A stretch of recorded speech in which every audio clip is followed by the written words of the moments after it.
Well, good morning, folks. It is Thursday morning, and it's the 29th. And being a government employee, I don't get paid until Monday. But the first is on Sunday, so I will get paid on Saturday. One time a month. That's it. That's what retirees get. You all get 2 paydays a week. The ones that, you guys that are still working anyway. You get 2 paydays a month every 2 weeks. I get paid one time a month. That's it. And I got to stretch it out.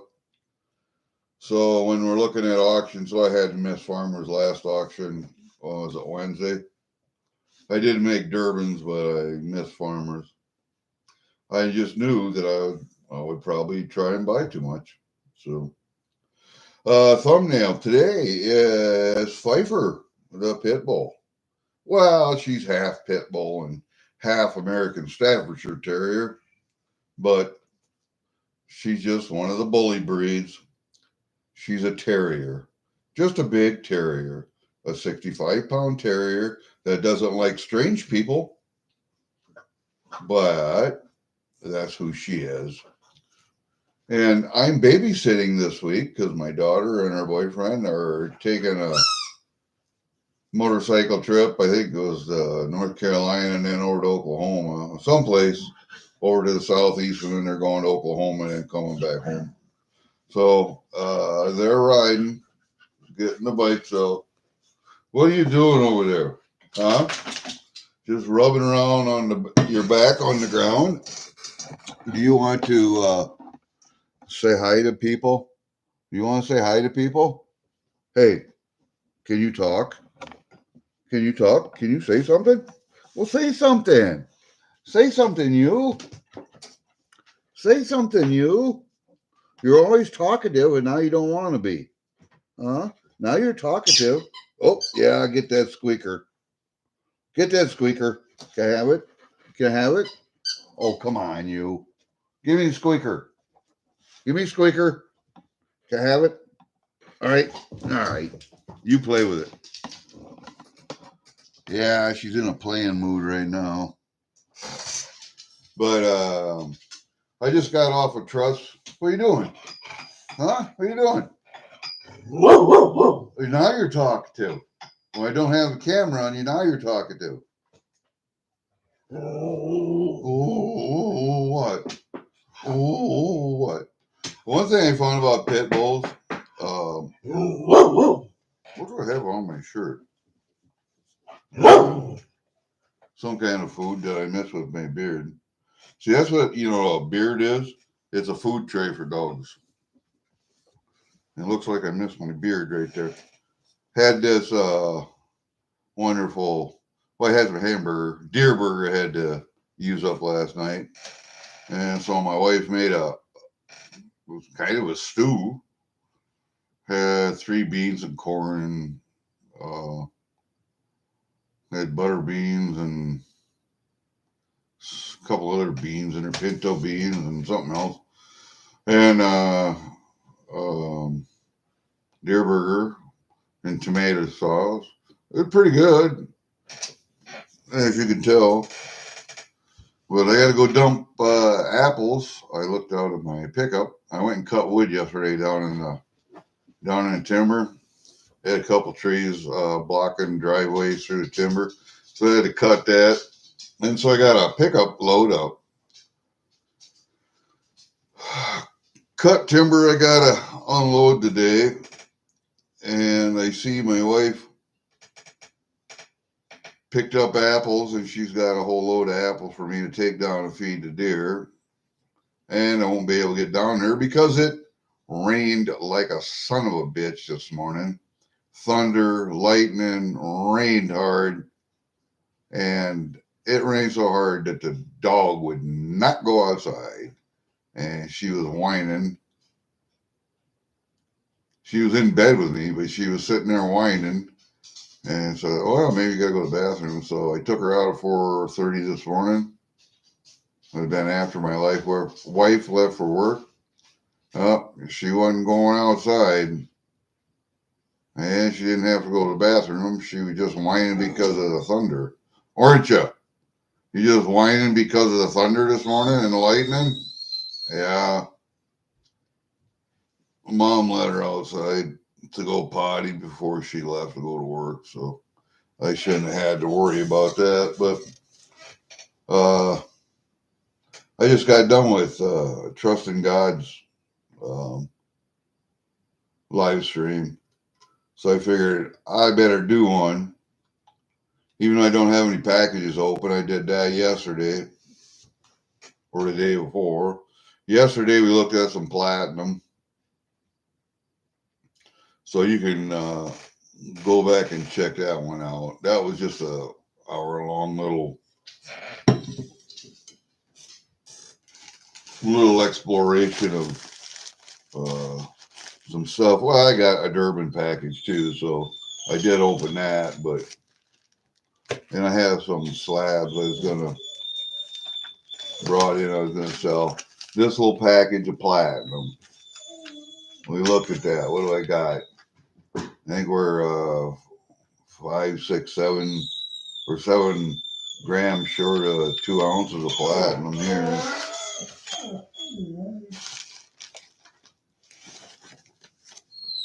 And some more slabs I decided I'm going to keep. 1, 2, 3, 4, 5. I got 9 slabs out of 9, 10, 11, 13, 15 I brought in. I'm going to keep them 9. I'm going to send 2 to silver selling machine. And the other 4 are going up here on the table. Yeah, I just looking at some of the stuff that I sent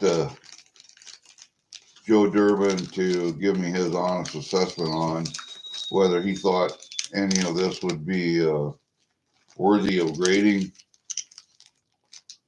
And I don't think so either. So, I mean, faced with the obvious choices,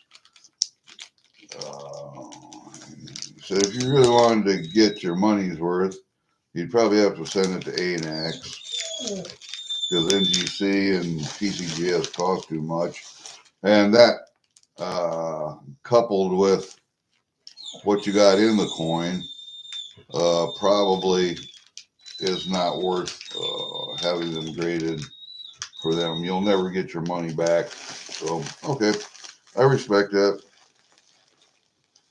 I had one set in here. It's a 3-coin set, a 1976, a 1776. Tribute set had $1, a half dollar, and a quarter in there. I wanted that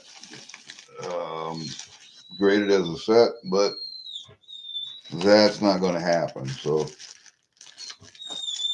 you got a few coins from Durban.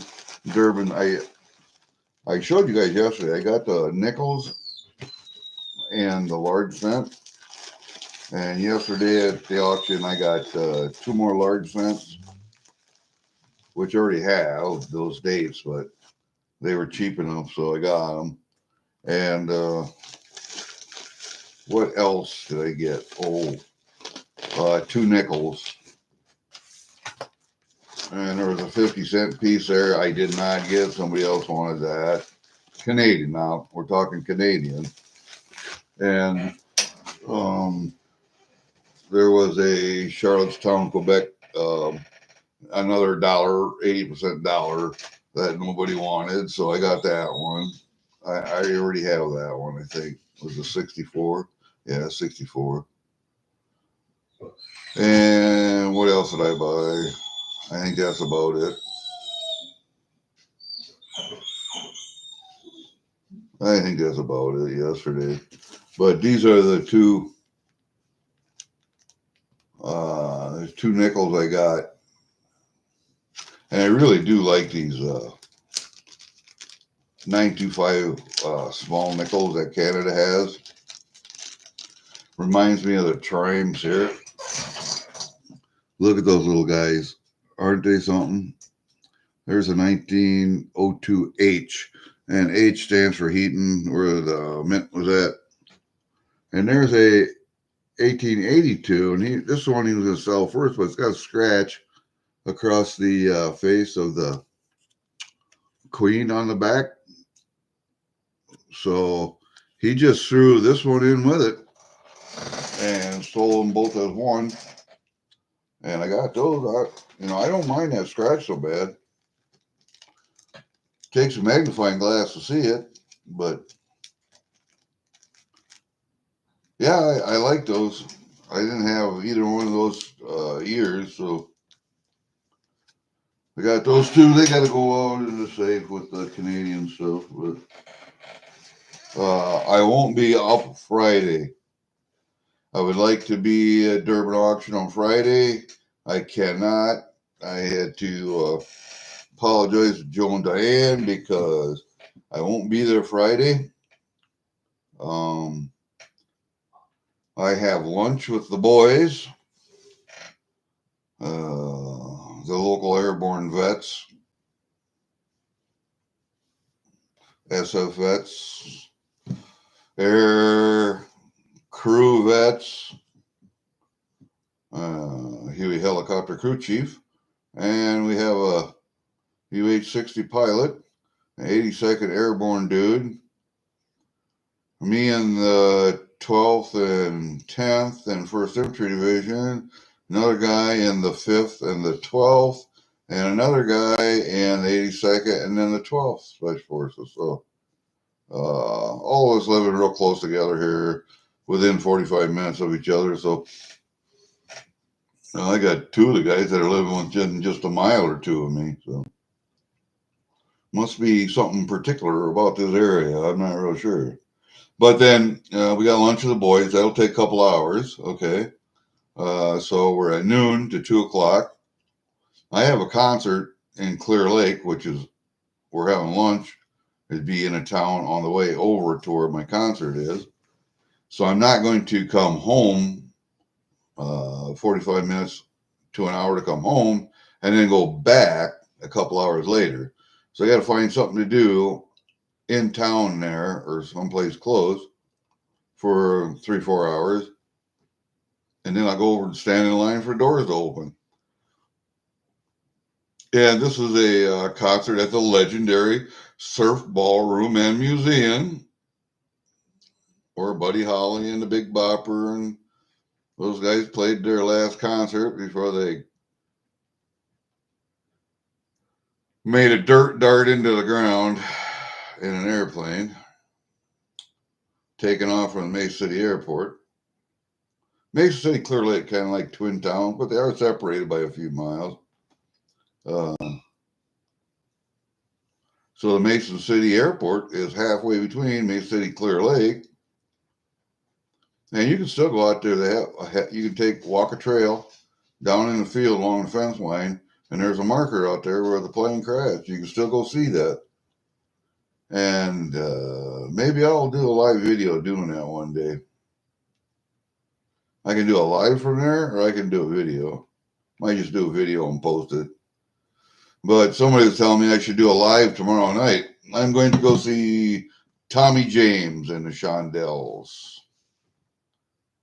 Should be a fun time. I haven't seen Tommy James before, so that'll be an interesting one.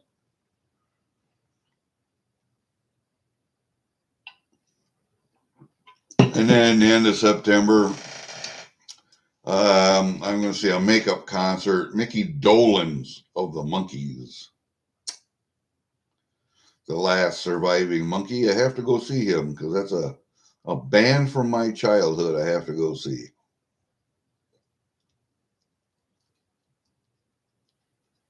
Or I got to go see him anyway. I'd like to see the other guys when they were alive.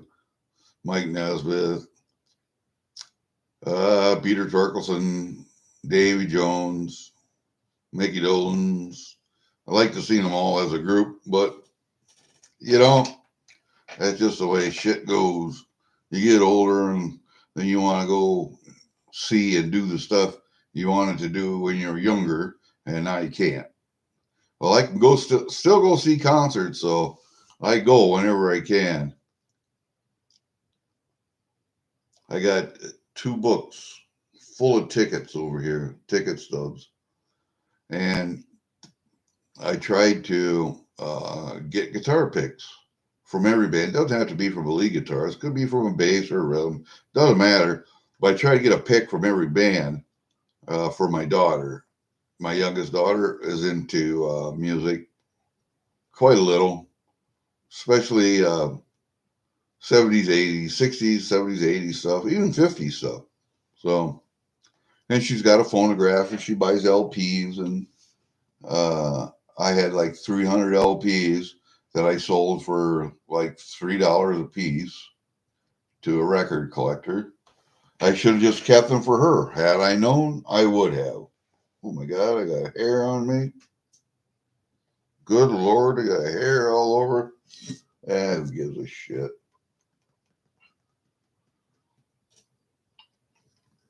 Yeah, there's not a lot of stuff going to get done today because of the rain this morning, but I'm not going to get down in the field to the woods because that's a long drive, muddy drive, because you're right on the edge of the field and the woods all the way down to where the driveway goes through.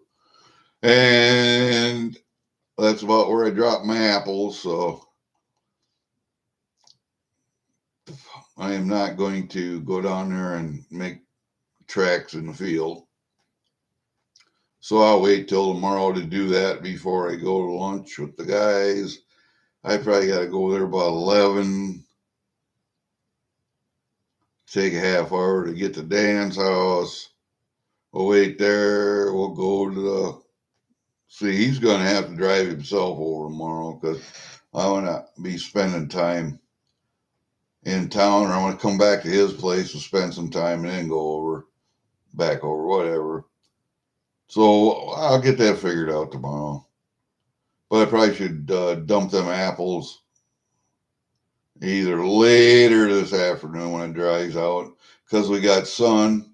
It's cloudy, but we got sunny, cloudy, sunny, and the wind's blowing, so it'll dry out fairly quick.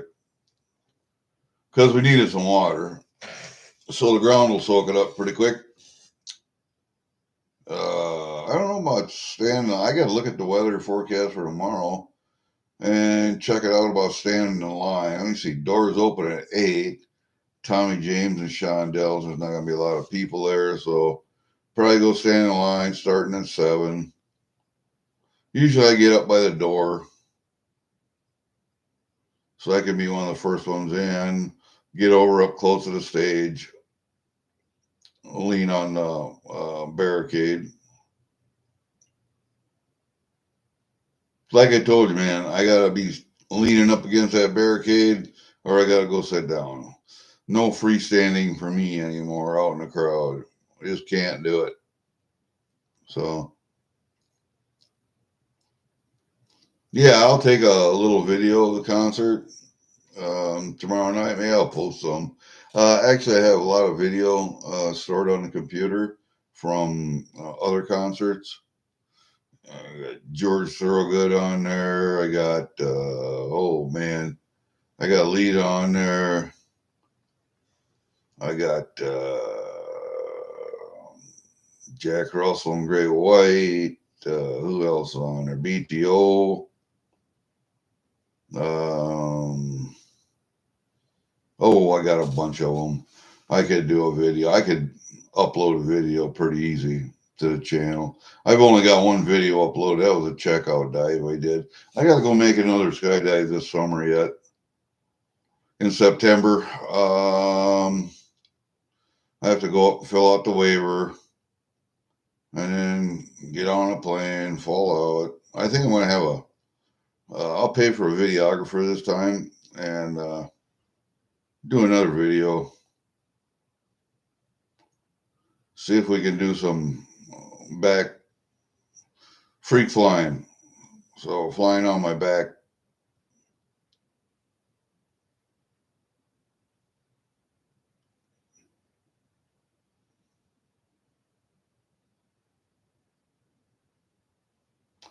We'll see. I don't know yet. We'll see how the body feels. I think the body's healed up. All of the wounds are healed up anyway. And I'll wear my ankle brace and my both of my knee braces, and we'll do a landing on the ass again. Anyway, what I was going to show you guys were 4 slabs. I'm going to put up on the table, and you guys can tell me if they're worth anything or not. But the first one I got is an ICG slab, Sacagawea. And this is an actual Sacagawea. It's a 2001 Denver. It's an MS67, but it's an ICG. And you can tell on the back, it's just a regular Sacagawea, golden dollar with the eagle in the back. That eagle is the same one they use on the gold eagles, I believe. But yeah, it's a nice slab. And then another one I got is a PCGS 1943 Philadelphia Jefferson nickel. It's an AU 58. I hadn't seen a war nickel that was slab before. And that's the back, and you can see the mint mark on it up there. Yeah, right there you can see the mint mark. I had never seen a war nickel slab before, so there's a war nickel slab. And then I got another PCGS. This is the first strike, though. It's a 2022 Philadelphia. It's an MS64 Maya Angelou. And these were the newer quarters with the newer George on the back. I don't know. It's going up on the table. You guys can tell me what it's worth. And then the last one I got is a 1979 S Type 2 PF69 Ultra Cameo by NGC, Kennedy half. I think that's a really nice coin there. A PF69, Proof 69 Ultra Cameo. And it's a Type 2, which means, I think, he has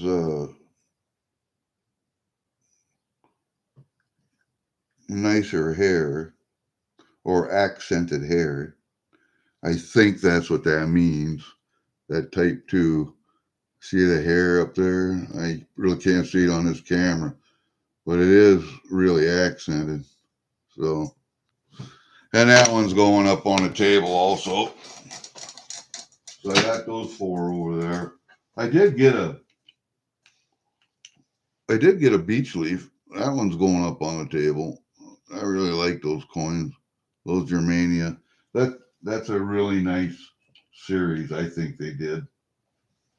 But then the other ones I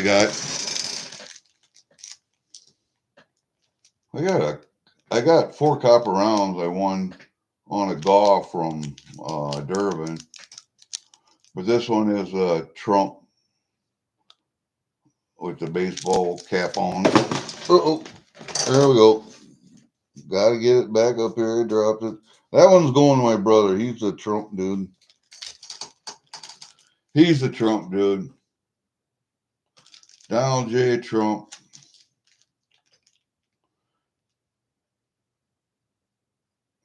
And it's got that Type 1 eagle on the back.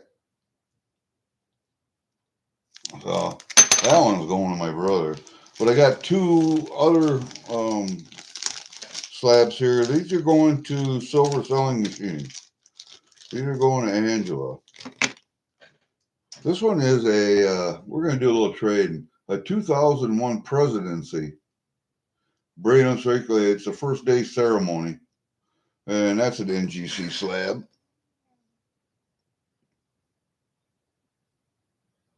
I don't know. I kind of like the thing myself, but and then I got this Littleton coin in a slab. This is at NGC. This is 2017 Philadelphia gem uncirculated, and this is that Lindell Bass sign slab. She's the one that designed the shield on the back of the penny.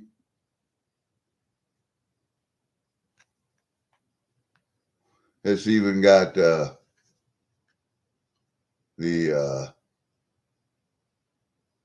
Littleton Select sticker on there.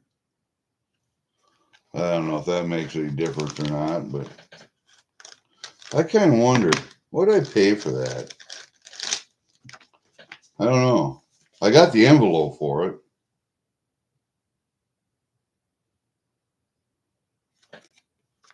See, I got the envelope for it. I'll bet that was one of those freebies. Otherwise, I wouldn't have got it. But because I'm not a real penny guy, so I really don't know why I would have even bought that. But those are going to go to Silver Selling Machine. Angela and I do a little trade and horse trading every once in a while. So she gets some Canadian stuff, and so that'll go to her. And then I had a Buffalo nickel. It's a Type 1. You can see that the buffalo is actually standing on flat ground. He's not on the hump. And I couldn't see a date on this because it's very worn on the front. But I got my my loop out, and I looked where the date should be. I could just make out a 29. So it's a 1929. Don't ask me what the mint mark is because you'll never find that. All I could see was a 29 on it.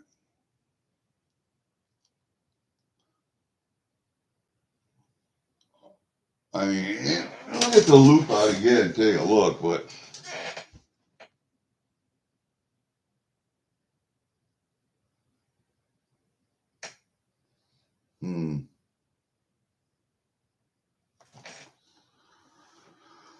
oh, I'll tell you, man, it's really difficult to see this one. This one's really worn.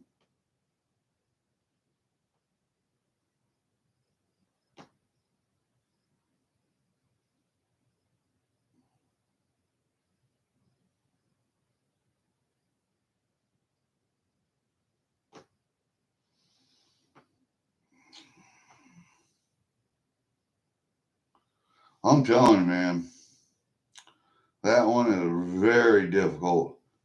I'm not even going to tell you what feathers are on this one.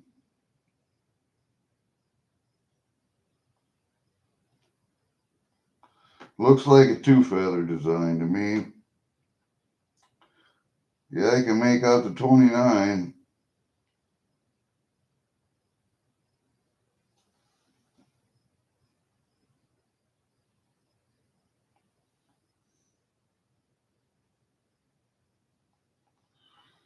But I haven't seen a mint mark anywhere.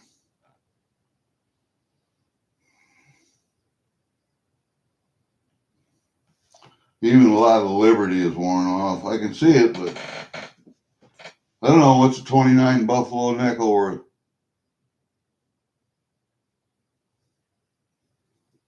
Huh. I'll probably send that one to Silver Selling Machine too. And then at least she's got something to look at. Oh, goddamn fly in here. Huh. That one's gonna die real shortly.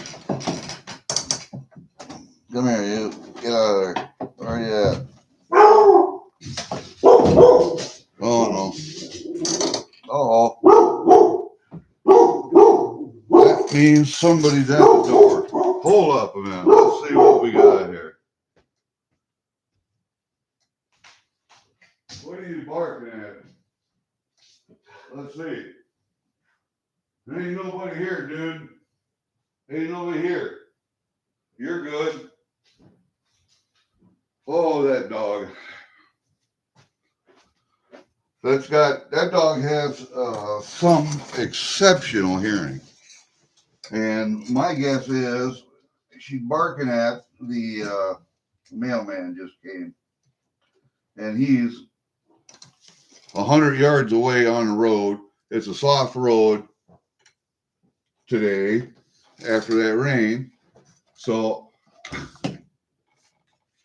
that dog has just phenomenal hearing. She has a phenomenal nose for a terrier. I'm constantly amazed at pit bulls, how good their nose is for a terrier. Generally, a terrier is a sight dog. They're not really known for their noses. They're more of a sight hunter and a digger. But this dog has a tremendous nose, and her hearing is absolutely phenomenal.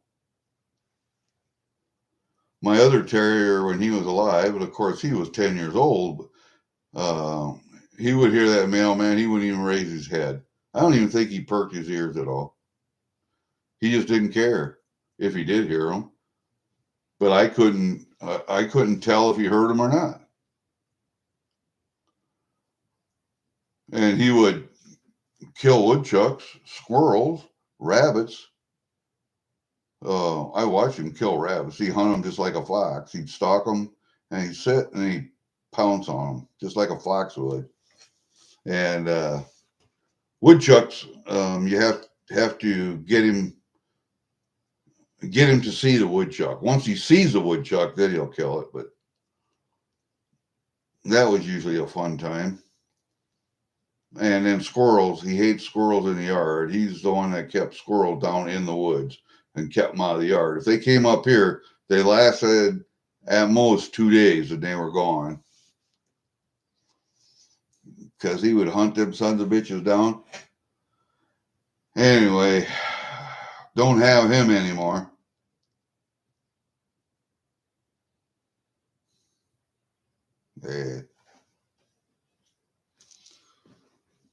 So now I have to be satisfied with babysitting my daughter's dogs. I have my youngest daughter has his Pitbull, of course, and then my middle daughter has a terrier also, but it's a weird mix. Looks like a terrier, kind of like a whippet. Ears stand straight up instead of bend over. It's a weird looking terrier, but it's a terrier. I mean, we did a couple DNA tests on it, and it's just a hodgepodge of stuff. But I think the most it had in it was like American Terrier. It had a little rat terrier. It had, I would say it'd probably have a little English smooth coat terrier in it, just by how narrow the head is and how long the nose is. But even English smooth coats, their ears flopped over. This one ears stand straight up, and the tail curls up over her back like a whippet or a greyhound. So really weird. Nice dog, very intelligent. My daughter has that one, very well trained, and I can't handle this pit bull like my daughter can. My daughter is this dog's boss, and this dog knows it. I am not the boss, and the dog knows that too. It's not that she doesn't love me.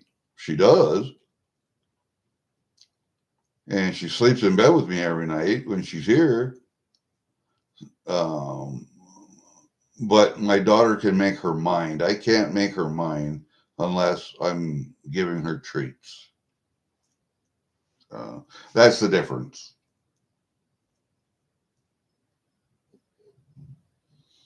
Anyway, my terrier We used to use him coon hunting. We would use him as a kill dog, but I got to find out that him and the other little terrier I had, um, they would actually tree a coon, not by smell, but by sight. If you had a full moon or a really lit night and they could see a coon up in a tree, they would bark a tree. Really weird. Never seen a terrier do that before, but yeah, both of those dogs would do that. And Abby was a good dog, but she was just a mixed breed terrier. Had a couple litters out of her. The pups were all really great ones. Um, she got bred to my other dog, Hunter, my other male. He was an English smooth coat, and I had another English smooth coat female, Foxy. We got a litter out of. I used to sell terrier pups, and I had people tell me that they're the smartest dogs they ever had. So I did something right anyway. And then at one point, I had another little dog, a little rat terrier. What was his name? Timmy. Timmy was his name. And I thought the terriers were getting just a little bit too large. So I bred size down a little bit. So I stepped them down just an inch or inch and a half in height. Um, Timmy was a good dog, but he had health problems. When I got him, uh, he had skin problems so bad. I had to fully submerge him in full strength medicine that then his skin healed up. So whoever had it before really let him go. And we nursed him back to health. He lasted a few years with us. I think he was 5 years old when we got him. I think he went till he was 10. He just had health problems so bad. He just gave it up. He was a good little breeder though. And Hunter, my smooth coat male, I don't know what it is with my luck with terriers, but he was only 11 years old and he died too. Smaller dogs are supposed to last longer, but he didn't. Hey Adam, how are you, man? And 7-6. Seeing your dog off. You setting my dog off, yeah? I suppose. Hey, Steve LaPointe.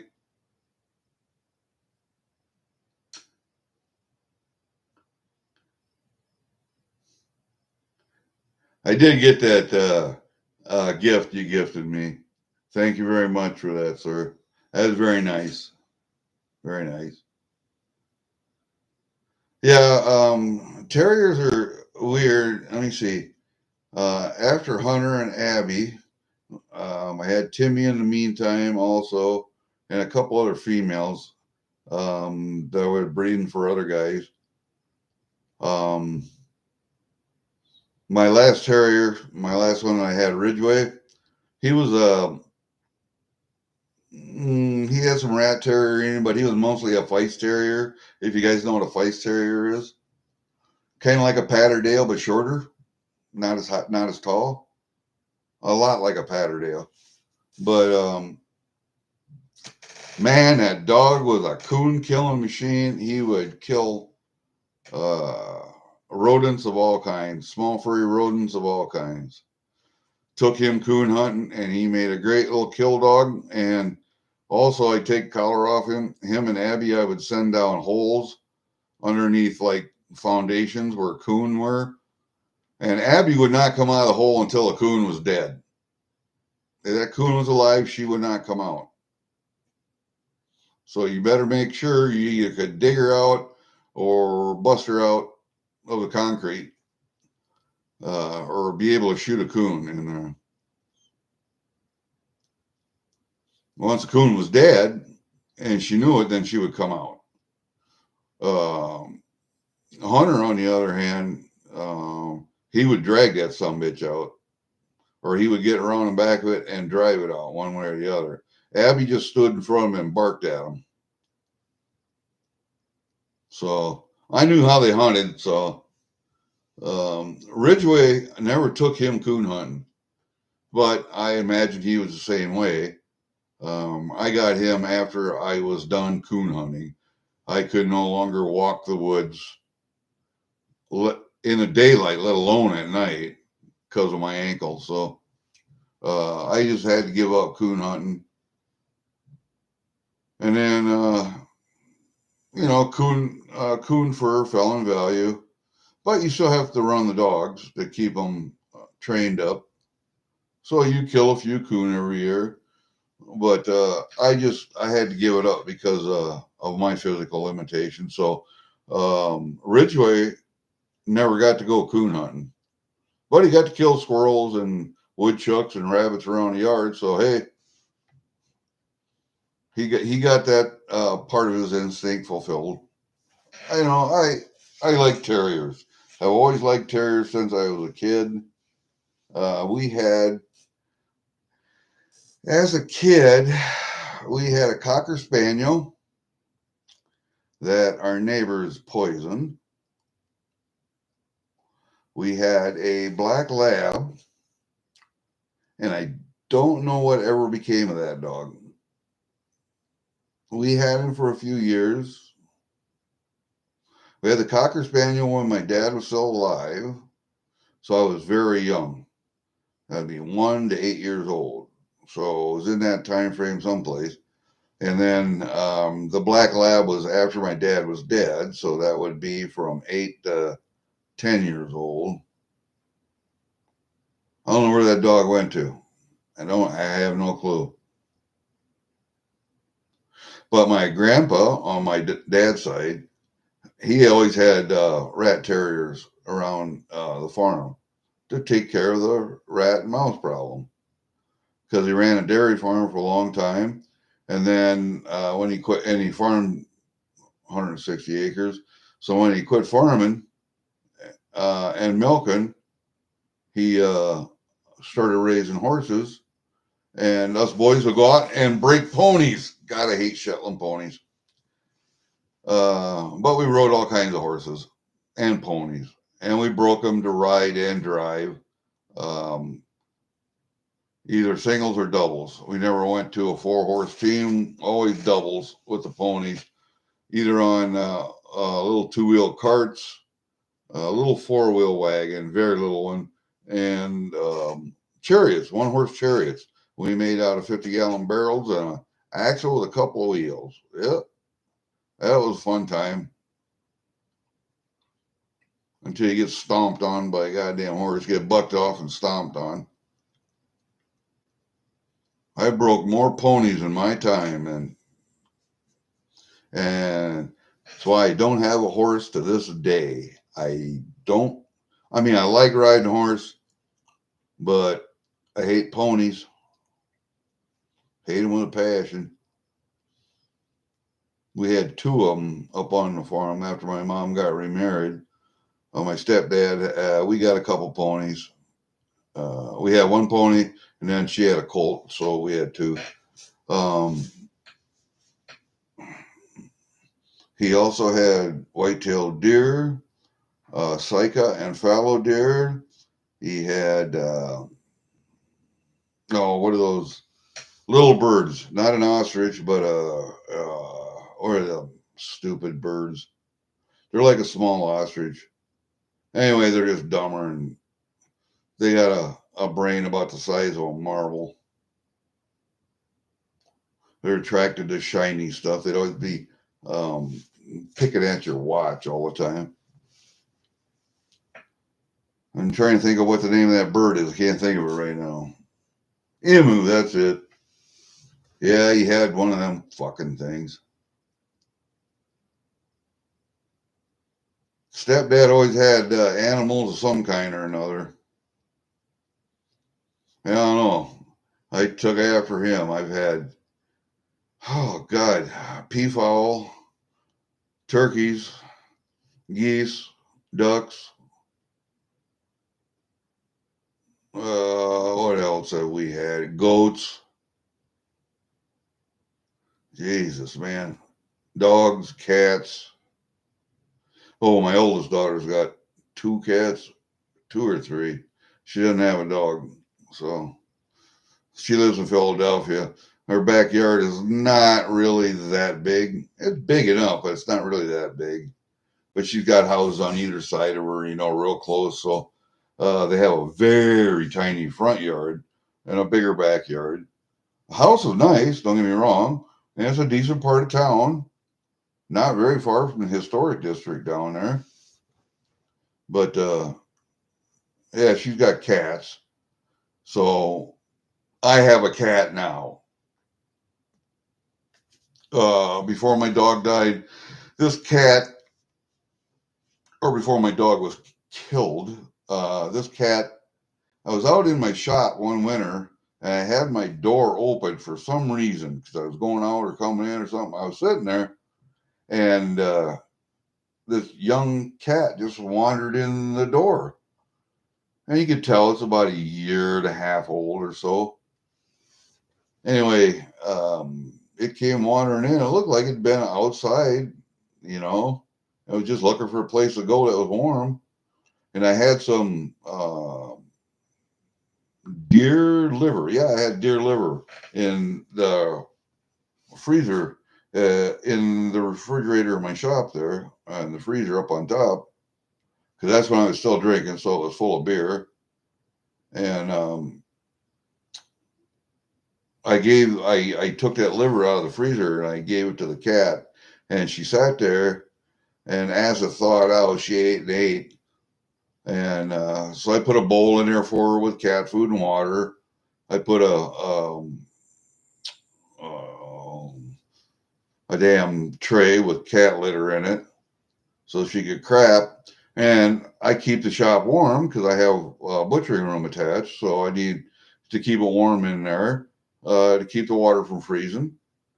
So there's a furnace in there and stuff, and it's air conditioned too.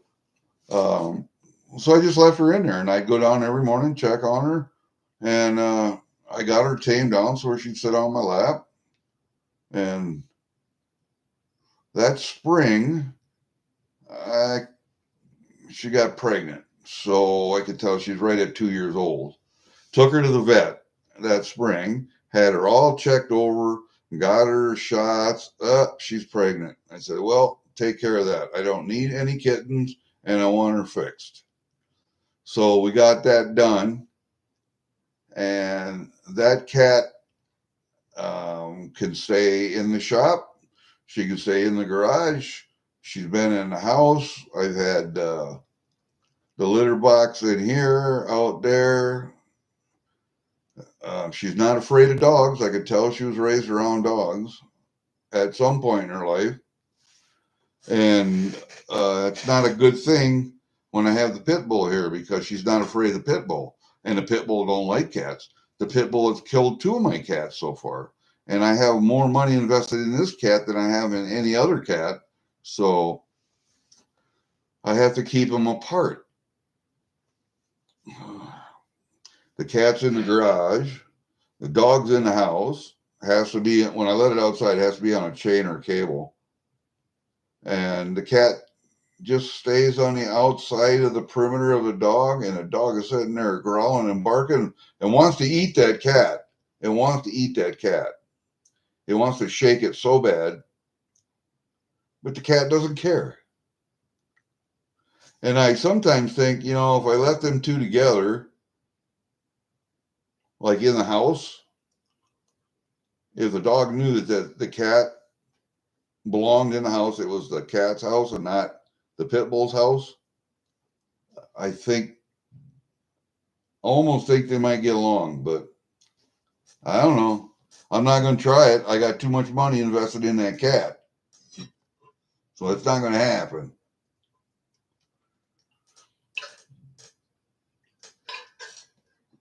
So what I really wanted to do is come online, tell you I won't be online tomorrow at all.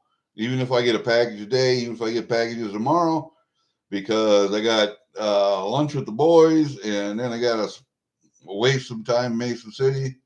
Probably go to the back outlet and buy another box of cigars. And then if anybody wants a cigar box, I'll have another one for you. I will probably, if they got Sweet Baby Janes, I'll get some Sweet Baby Janes this time. But if they got Fat Bottom Betties, I'll buy those. I kind of like that gray box underneath the table over there on the stage. I don't know if you can see it or not. See right in back of the Coca-Cola, right underneath the shit happens and always wear protection sticker there. That gray box is Mark Twain cigars. And I kind of like those also. They were a good cigar.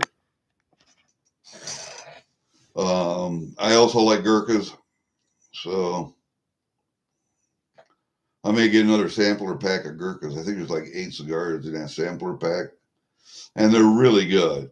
There are 15, 12, 10-year age cigars and a couple other ones I really like. I don't like them all, but I like some of them. And the Fat Bottom Betties and Sweet Baby Janes. Sweet Baby Jane's just a smaller cigar is all.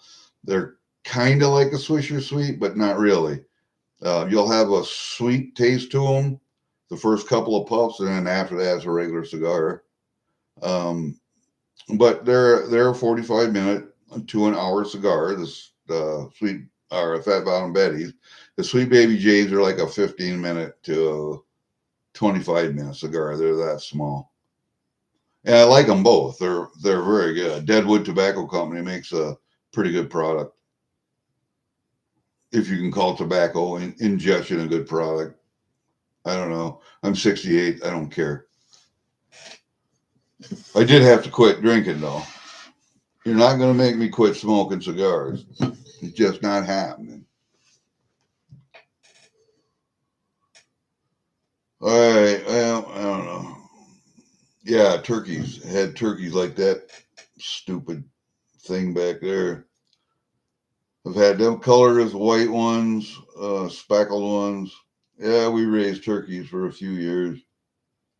Geese for a few years. Ducks for 2 years, I think, until the coyotes and foxes cleaned them out. Because I let the geese and the ducks run. After they get adult size, then I just let them run around the yard. When they're young, I keep them in a pen until then.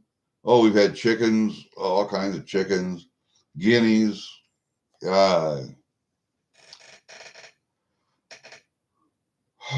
I'm glad I don't have any more animals right now. I wouldn't mind having another dog, but man, I cannot. I don't. I'm not physically able. I don't think to train a pup or to housebreak a pup.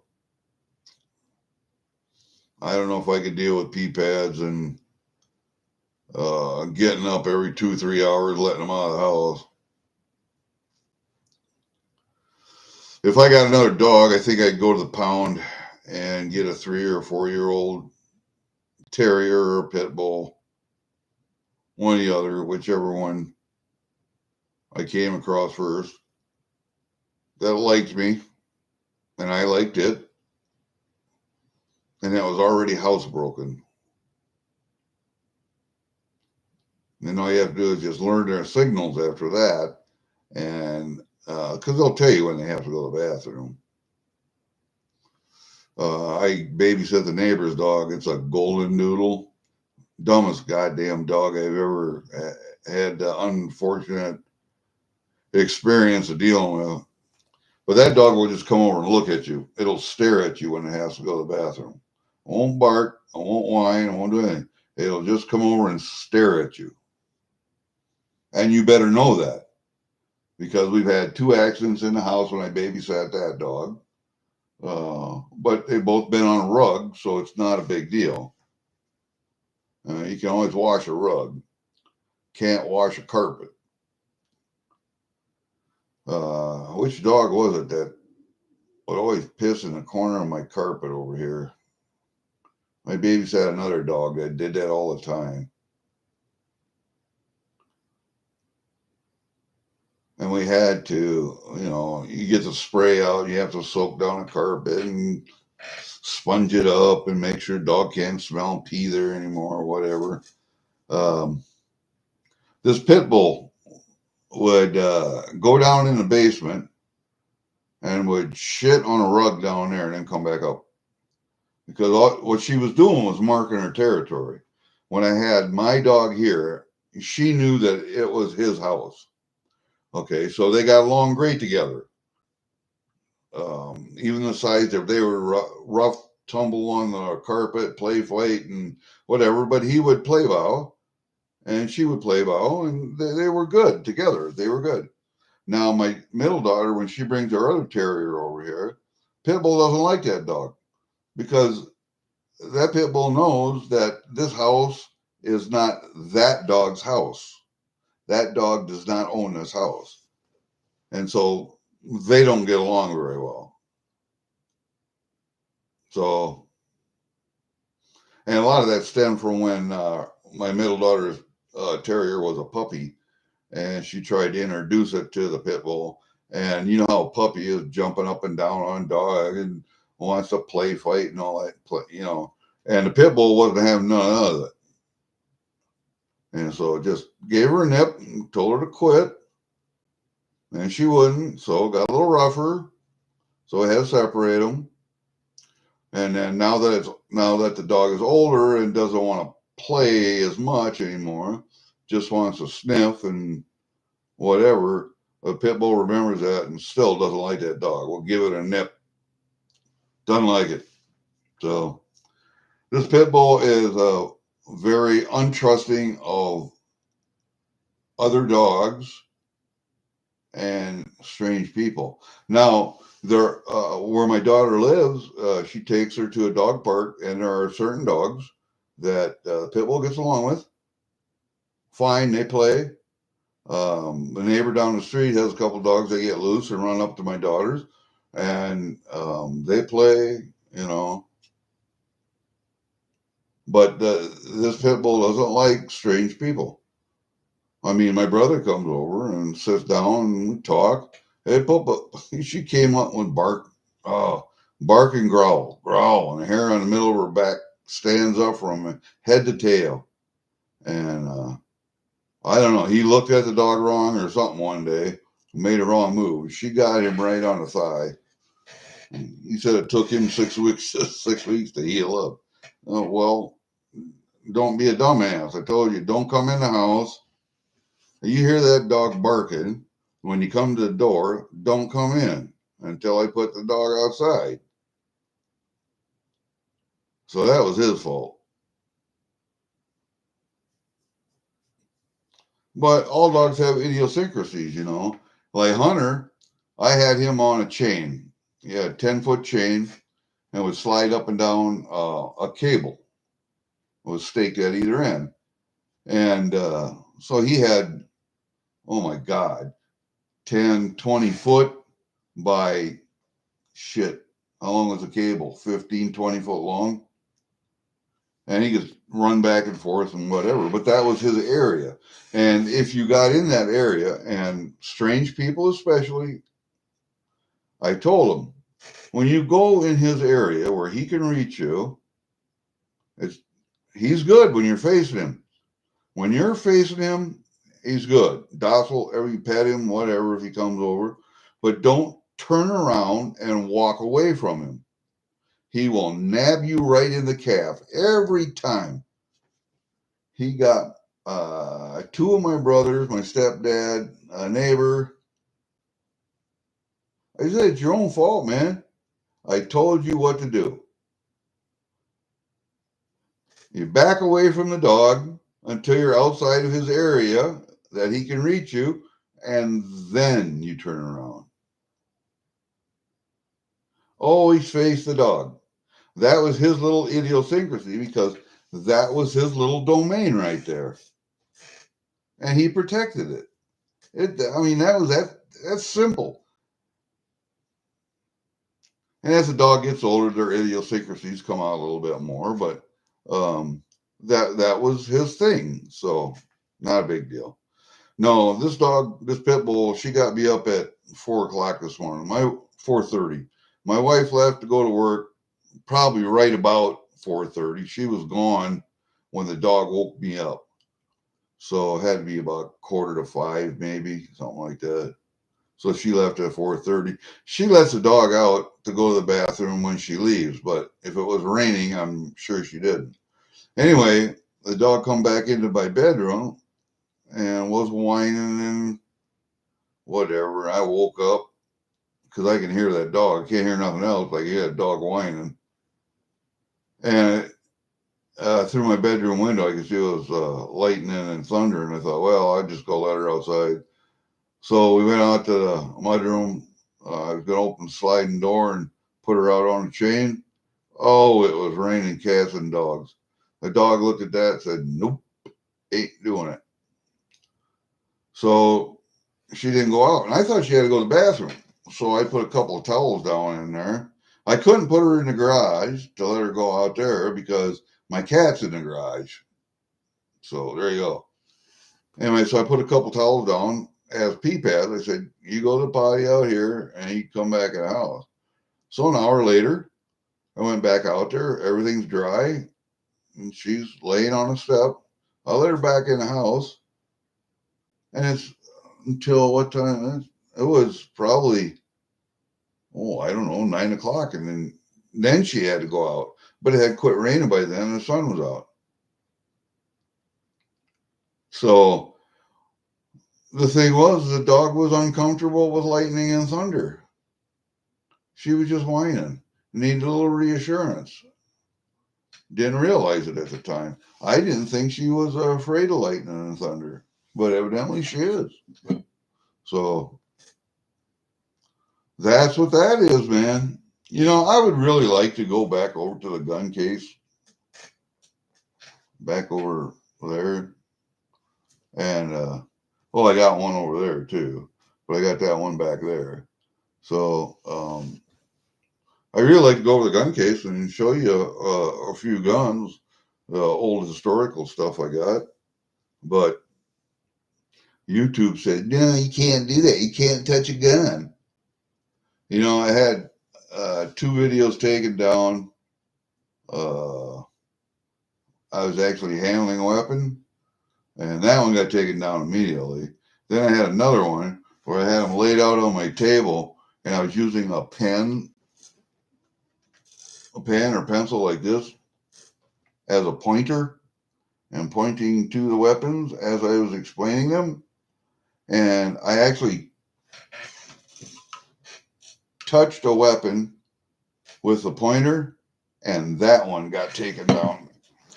So what I found out was it's okay to have weapons in your videos. You have them laying on a table. You're talking about them, but you don't touch them. You don't touch them with nothing. Now, I don't know how gun tubers do it.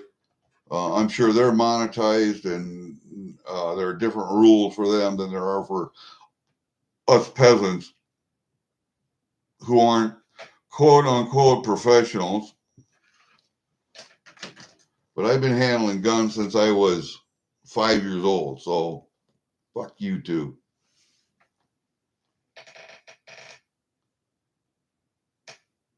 Oh man, I tell you,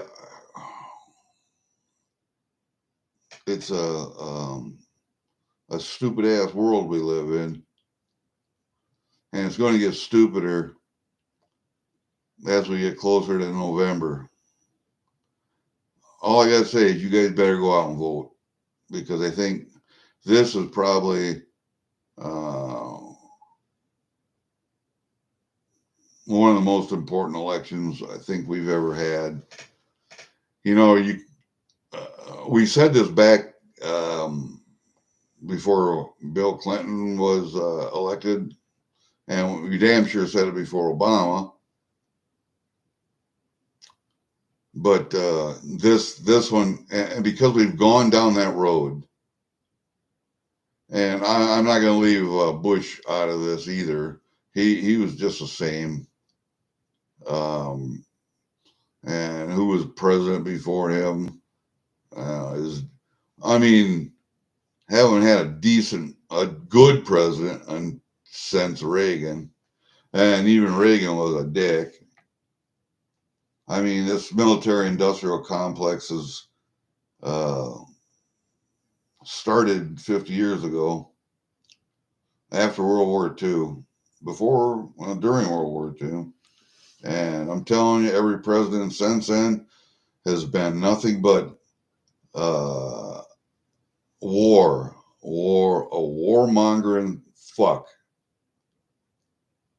Making money for the military-industrial complex, getting kickbacks, lining their pockets. And all of our foreign policy has been based around that.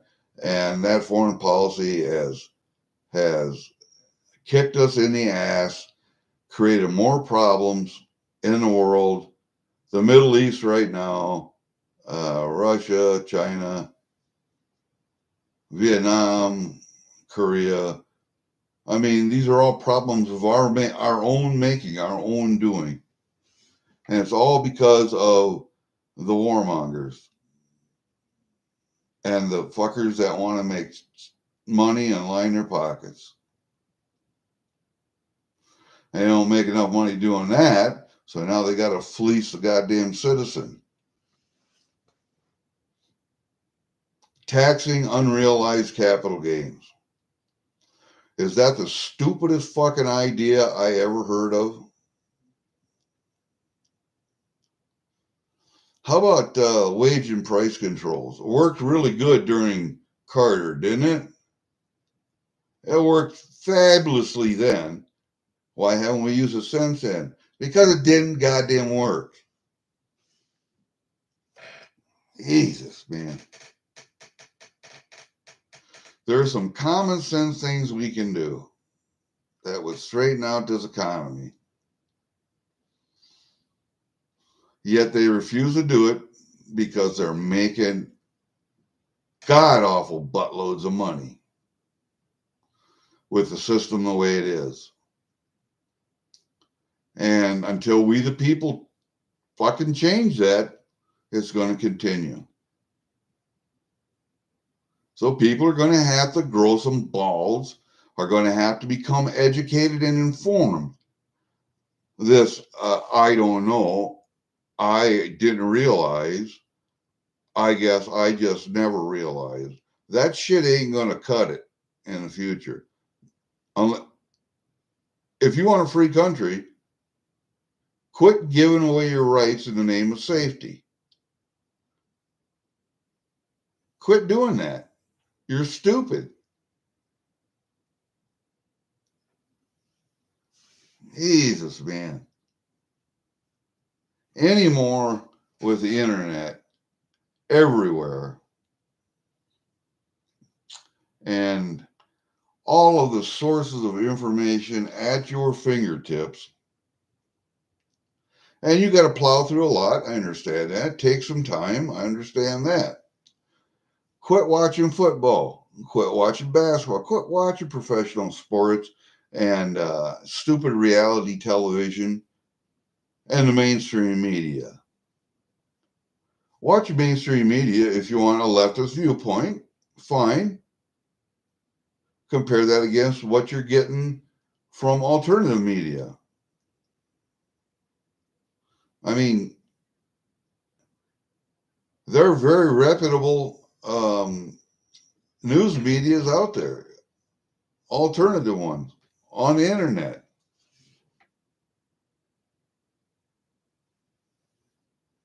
So this idea, if you don't know what's going on, let's put it this way: if you don't know what's going on, you're either just fucking unintelligent, you're stupid, or you're uninformed. And if you're uninformed, you're stupid.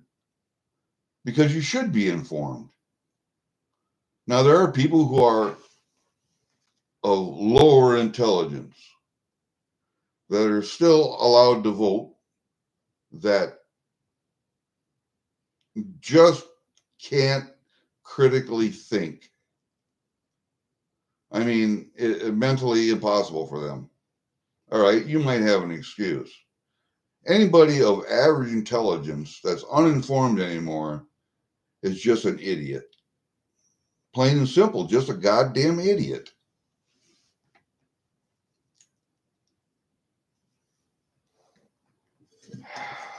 I don't know, man. Yes, I spent 20 years in the military, 6 active duty, 14 in the reserves. I retired. I worked for the Department of the Army as a civilian, working for the Department of the Army Reserves. So I worked for the Army Reserves as a civilian for 26 years. I worked in the private sector for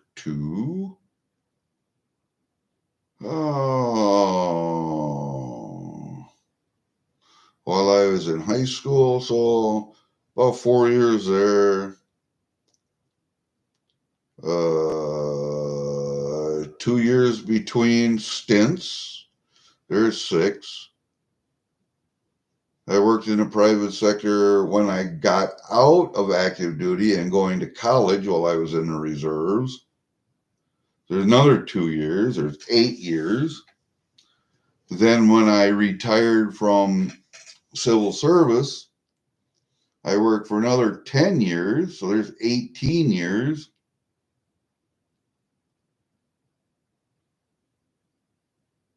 Plus, I worked on the side doing my own thing.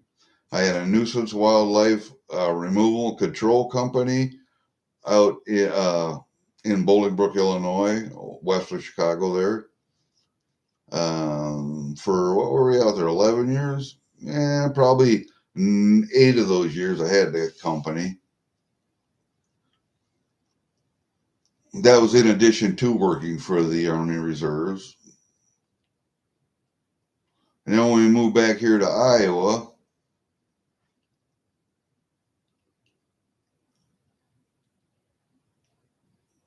I did a little nuisance wildlife removal and control for people down in Washington, around Washington County for 7 years. And we moved up here to farm country again. There was just no need for it up here because people take care of that crap themselves. So I was trapping quite a bit just for myself, fur trapping. And then when I could no longer climb up and down ditches and riverbanks anymore, I started custom skinning for people. So trappers would bring me their catch for the day. I would skin, comb out, clean that catch for them. And they could pick it up the next morning or next day when they brought their next day's catch in. And I did that for several years until the arthritis in my hand got so bad that I couldn't hold on to a hide anymore. Oh, I can still do it. I just can't do it in volume anymore. You know, when you go through 1,000 and 2,000 coon in 2 weeks, skinning raccoon and combing them out, and then all the extra fur that comes in with that, that's fox, coyote, possum, skunk, mink, muskrat, you name it. And I was skinning it all, but coon were the majority of everything that I was skinning. Badger also. Coon were the majority of things I was skinning. And yes, I had a machine to help, but I had to sit there and open every one of them and then put them on the machine. And the machine still doesn't do all of it for you. You still got to do the cutting. So I have enough civilian work experience. I got enough civilian or enough government work experience. I got enough Army experience. And then just the array of jobs that I've done or held in a civilian world really helped me out in the reserve a lot. And National Guard guys and reserve guys, I'll tell you what, they are an asset to this country because they bring all those skills they have on the civilian side to the military side. Now, they might be doing a completely different job in the military, in the Reserve National Guard side, than they're doing on the civilian side, but they have those skills available should they need them. Makes them way more valuable than just the average soldier. Just the average soldier makes them way more valuable.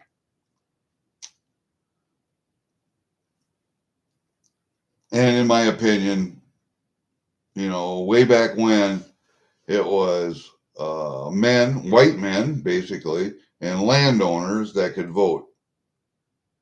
You didn't own land, you couldn't vote. Well, one of the founding principles of this country is owning property. And I think everybody should own, if they can, a piece of property. Whether that's your hunting cabin getaway, your vacation getaway, or whatever, everyone should own a piece of property. Because this you'll own nothing and be happy bullshit is just that, bullshit. They, the elites of this world, want to own everything so that you have to rent or lease everything from them. So what are you doing? You're paying them money for the privilege of you having something or living somewhere or eating something or driving something. Fuck that. You're a slave. That's all you are. That's indentured servitude. That's being a slave. That's illegal by the Constitution. It's just like the coin of this realm is supposed to be silver or gold, money, currency. That's why our currency was backed with gold until 1971. And then that allowed them to deficit spend up the yin yang because nothing was holding them in check anymore. If your money is backed by gold and silver, you can only spend as much as you have. That's it. Or as much as you take in. Pure and simple. We need to go back to a gold standard again. Our currency needs to be backed by gold. The BRICS nations are finding this out. Russia, China, Brazil, India, a lot of countries now are repatriating their gold from the United States and from the LBMA.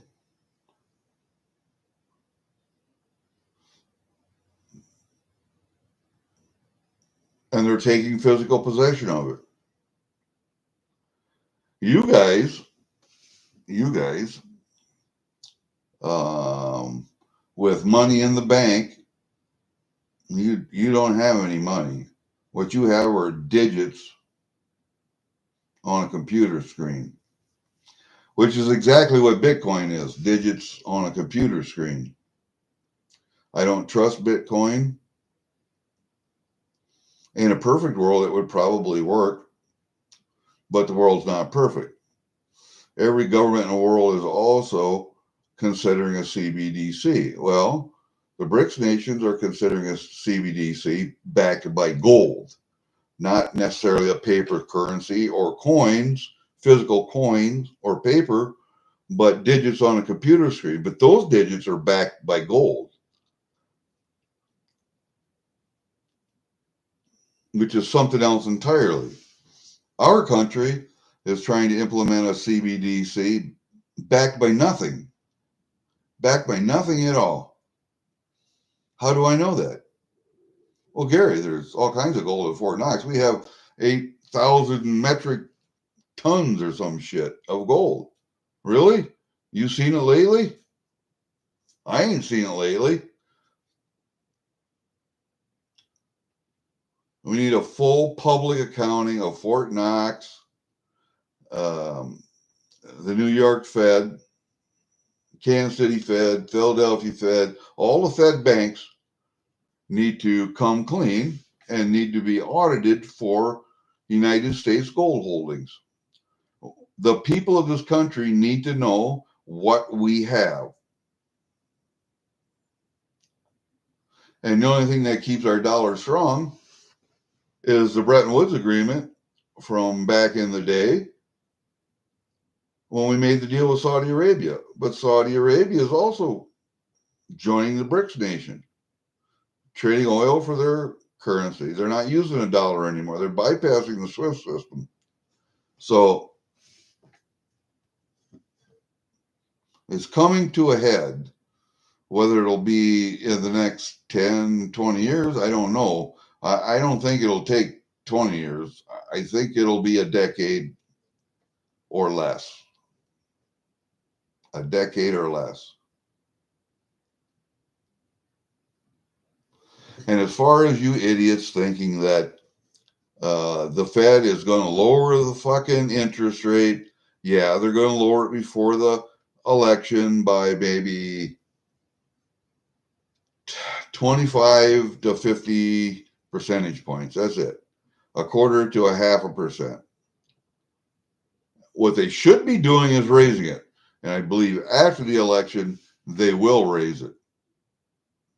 It should be 10, 11, 12, 15% is what the interest rate should be. That was the only way we got out of that debacle back in the late 70s, early 80s was by hiking the interest rate. I remember buying a brand new pickup for $8,000, but I paid 21% interest. So, and we worked our way out of the financial struggles we were in at that time by doing that. We have to do that again. We have to do that again.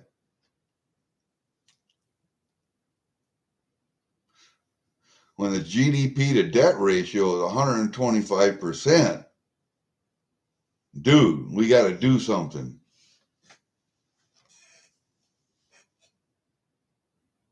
One of the things they could do, if we have a full accounting of gold and in the that the United States owns, because gold is valued at $40.33 an ounce now. What is the actual value of gold on the market today? $2,500. You can revalue the gold. That will help a little, but you could back our currency by that revalued gold. That would also do a lot.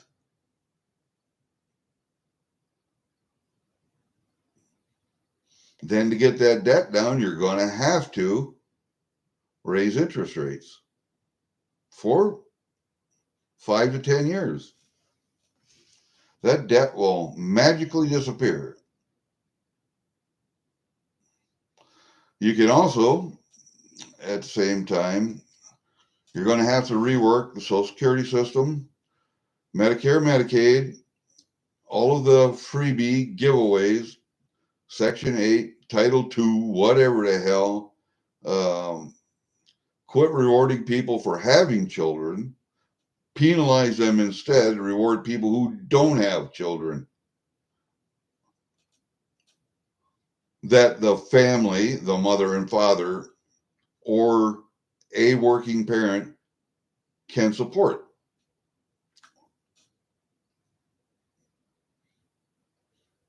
We give away too much money. We give away too much money. We might have enough money for that if we quit giving money away to foreign countries that hate us. Why are we giving money to Pakistan? Can you, honest to God, tell me why we're giving money to Pakistan?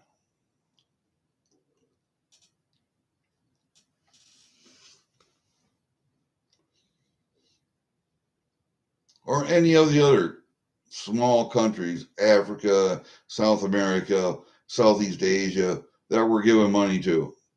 Why are we doing that?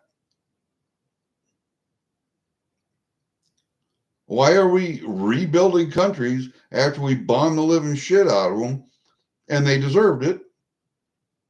Why are we rebuilding that country? Fuck them. Let them rebuild their own goddamn country.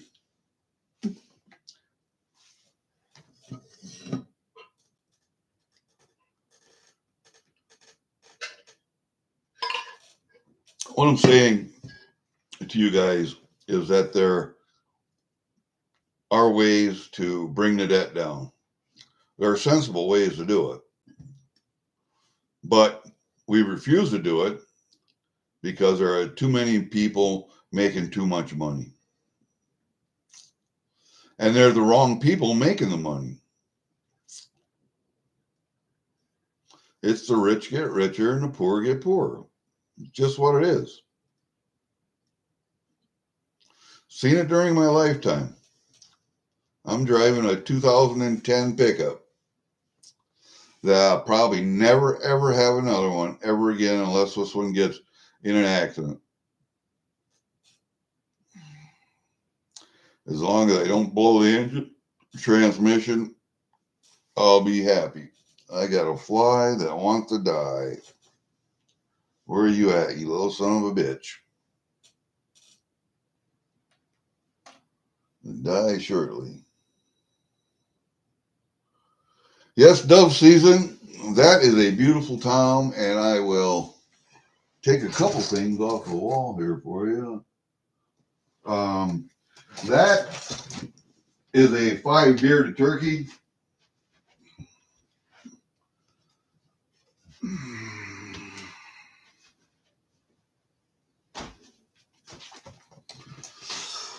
See if I can get this down here for you. I don't know if I can get it close enough. There are the specs right there. 21 pounds. What do we got? I got to get that note. I got to get this note off of here like that. There. That might work better. Let's get it over here. All right. So you can see the beard length there. There's 10 and something, 8 and something, 8 and something, 3, 4, 5, 6, 4, something. Spur length was an inch each side. Taken April 20th, 2002 in Iowa, but it was down in which county? Oh, shoot. That was down in Keokuk County. Yeah. Oh, shit. There goes my coffee. All right. Dumbass. Eastern wild turkey, 21 pounds, 10 and 8/16, 8, 12/16, or 8 and 12/16, 8, 5, 4 and 8/16. So the smallest beard was 4 and 8/16, so 4.5 inches. There's 5 inches, 8 inches, 8 and 12/16, almost 9, and 10 and 8/16 were 10 and a half. And this one was, I don't know, at the time. So I got a grand total score of 114 and a half. And actually, the signature here, right there. National Wild Turkey Federation, Rob Keck signed that. He was the president of Wild Turkey Federation. I don't know. This was 126 or something. Damn. Now how am I going to get that back on there?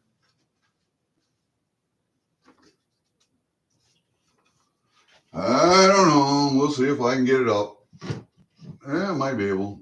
Yeah, back over here. Back over there. There we go. Yeah, I've seen a lot of 2 and 3 bearded turkeys in my lifetime. Let's see. And I also registered it with the Iowa DNR or Iowa State. And so I got a record with Iowa and with the National Wild Turkey Federation. So Yeah, I'll wipe up my coffee here I spilled. I forget what it was in Iowa. It was like 25th or something non-typical in the state. And that's changed. I think nationally it was 126th largest wild turkey non-typical.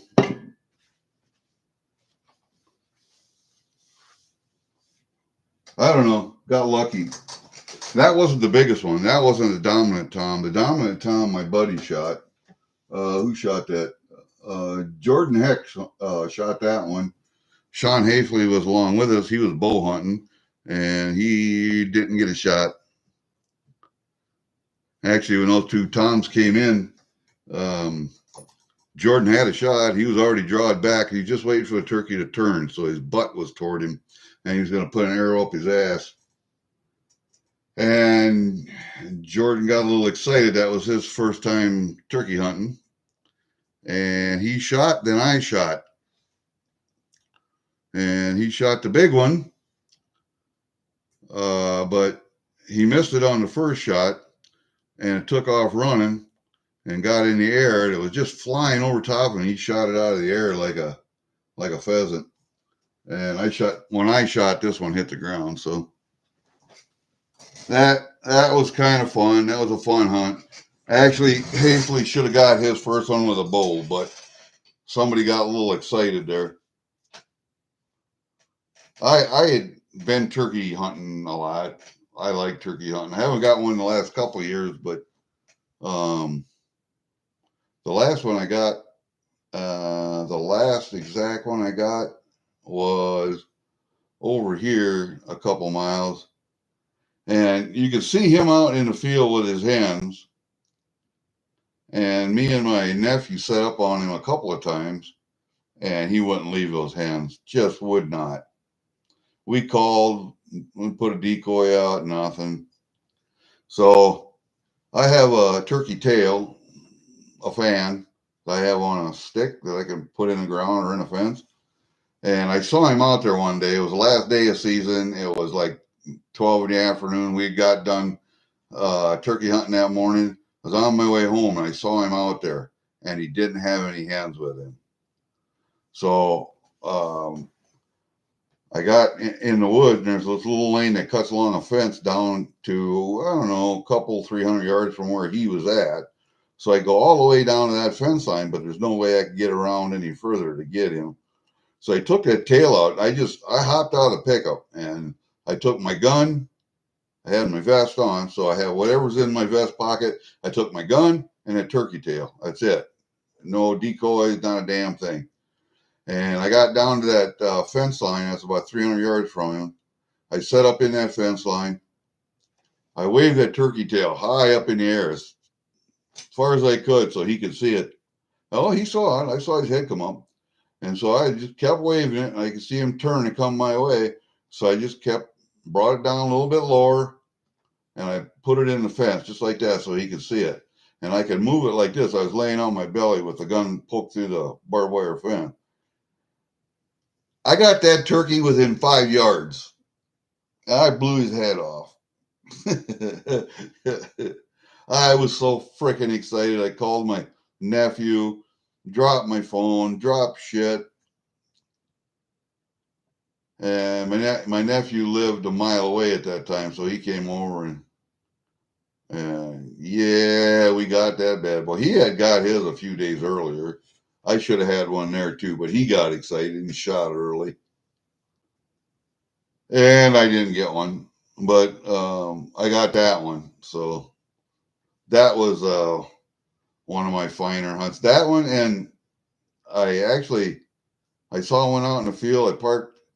I got in a creek bottom, and I got down close to him, within 400 yards. And there's a little hill in the field from me to him. So I crawled up on my belly to the top of the hill, and I waved that fan, and I could see him turn. So I stuck it in the ground right there. I just laid there behind it. I didn't have a vest on or nothing. All I had was the shells that were in the gun, 3 shells in the gun, and that turkey tail, and I had on a blue and white, no, a blue t-shirt. Yeah, a blue t-shirt and blue jeans and tennis shoes. And I saw that turkey out there. Well, we'll try it. So I got down there and I got him within, I was going to say 25 yards anyway. And I could not get the gun up high enough on my shoulder. And as I shot, it slipped and the scope got me right here, man. I got, 7 stitches right there. I had to take off my shirt, wrap my head so I could see out of one eye, try to carry that damn turkey and my gun and that fan back to my pickup. It was a good half mile. And I got home and I put the turkey in the butcher room. And I went to the house. I asked my wife, I said, "Do you think this needs stitches?" She said, "Get in the car. You're going to the emergency room." So I went to the emergency room and I got stitches. And then I had to come home after that and dress the turkey. That was so much fun. That was fun. I like hunting turkey almost as much as I like hunting deer. They're both fun. I like turkey a lot, man. Why? Because I can go out in the woods in the morning, set up decoys, make some calls, go to sleep. And turkeys will come. They hear those calls. They know where they're coming from. It might take them 2-3 hours to get there, but they'll come eventually. And if they don't come that day, they remember where those calls were coming from. And so you go back the next day and you do the same thing again. There'll be a turkey there. They'll come. They'll come eventually. I mean, you can do all the walking and power hunting you want, but you don't have to. You really don't have to, unless they're really heavily pressured. So I've had a guy shoot him off the roost in the morning. He could sneak in close enough to shoot one off a roost. I've shot him in the afternoon late going back to roost. You know, you put yourself on that travel way going to and from the roost from where they strut to roost. Yeah, you'll kill a turkey. Oh, you don't have to call. All you got to do is wait. They'll come back to the roost that afternoon. But if you know where they're strutting, you know the strut zones, good place to set up in the morning, always.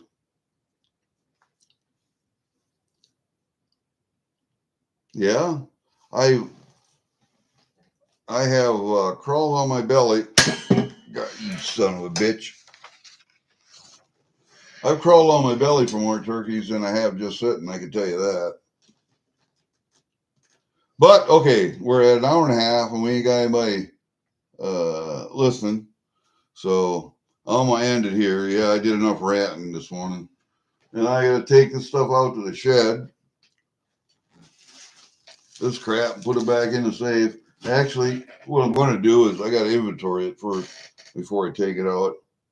Add it to the inventory sheet, and then we'll be good. You know, take it out and put it away. All right, you guys. I guess I got a call. I got to call Kingdom Trust, my Missouri registered agent. That's where my LLC is registered in Missouri. For my physical precious metals IRA. Yes, I have an LLC to hold that. And I have to call these guys because it seems like the IRS wants me to do what do they call that? The Corporate Transparency Act mandates that non-exempt businesses like a beneficial ownership information report has to be filed. The report identifies information about individuals who directly or indirectly own or control a company. Failure to comply could result in federal fines up to $500 per day. We can solve that problem for you by filing this form for $25. Well, I'm thinking Kingdom Trust, which is now I gotta they merged with somebody else. So I would think the trust would do that for me. Don't you think?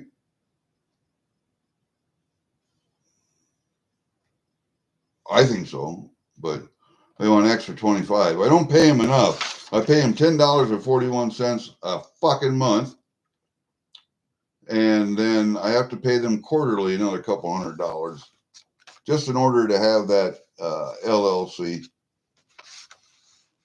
which is owned by the trust.